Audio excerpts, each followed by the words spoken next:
আসসালামু আলাইকুম।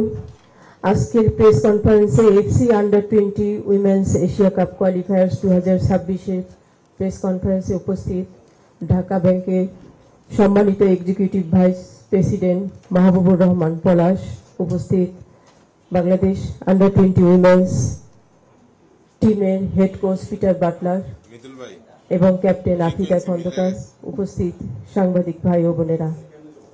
আপনারা জানেন যে আমরা আগামী 2 তারিখে লাওসে যাব under-20 FC under-20 Asia cup qualifying রাউন্ডে খেলার জন্য। আমাদের টিমে আছে কোরিয়া রিপাবলিক, যাদের র্যাঙ্কিং আছে 21, বাংলাদেশ 128, লাওস 107, তিমোর 158। তো আমাদের প্রতিপক্ষকে আমরা কখনোই দুর্বলভাবে দেখি না, বিশেষ করে সাউথ কোরিয়া অনেক স্ট্রং, লাওসও স্ট্রং, তিমোর আছে একটু নর্মাল। তো আমরা ওখানে যাব আমাদের সেরাটা দিয়ে খেলার জন্য। আমাদের মেয়েরা রেডি আছে, তারা তাদের পক্ষ থেকে তাদের যে প্র্যাকটিসটা করা সেটা তারা করেছে, এবং আমাদের মেয়েদেরকে যাতে ফুটবলে তারা কনসেন্ট্রেট করতে পারে সে কারণে তাদেরকে কিন্তু আমরা বাংলাদেশ ফুটবল ফেডারেশনের ডরমিটরিতে ব্যাক করাইনি, তাদেরকে একদম এক্সক্লুসিভ ক্যাম্পের জন্য আমরা তাদেরকে হোটেলে রেখেছি। 2 তারিখে যাওয়ার আগ পর্যন্ত তারা কিন্তু ইন্টারকন্টিনেন্টালে আছে, সেখানে তারা থাকছে এবং সেখান থেকে তারা প্র্যাকটিস করছে, যাতে করে তারা ফুটবলে 120% কনসেন্ট্রেট করতে পারে। আমার বিশ্বাস মেয়েরা তাদের ভালো প্র্যাকটিসটাই করেছে এবং ওখানে গিয়ে তারা কম্পিটিটিভ ম্যাচ খেলবে। এরপরে রেজাল্ট যেটা হবে সেটা আপনারা জানেন।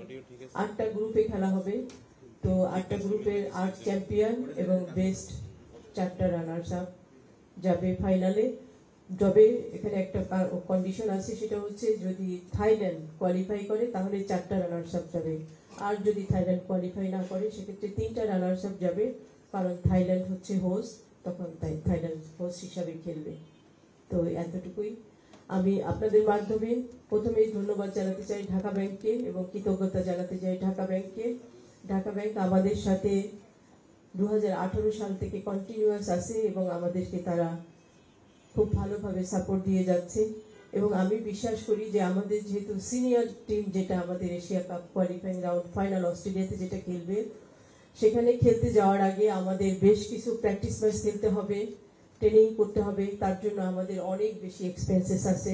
অলরেডি আমি মাহবুবের সাথে কথা বলেছি এবং আমরা অফিসিয়ালিও তাদেরকে অ্যাপ্রোচ করব যে আমাদেরকে, তো তারা একটা সাপোর্ট দিয়েই যাচ্ছে আমাদেরকে ফার্দার আরেকটা সাপোর্ট করার জন্য, কারণ আমাদের এই কাজগুলো করতে আমাদের অনেক বেশি ফাইন্যান্সিয়াল সাপোর্ট দরকার হবে।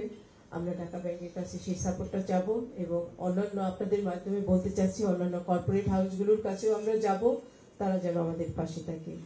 তো আমার মনে হয় আমি এখানেই শেষ করব। আপনারা ট্যাকটিক্যাল দিকগুলো এবং আমাদের উদ্দেশ্য নিয়ে, প্র্যাকটিস, আমাদের প্রিপারেশন নিয়ে কোচ এবং ক্যাপ্টেনের সাথে কথা বলতে পারবেন। ধন্যবাদ।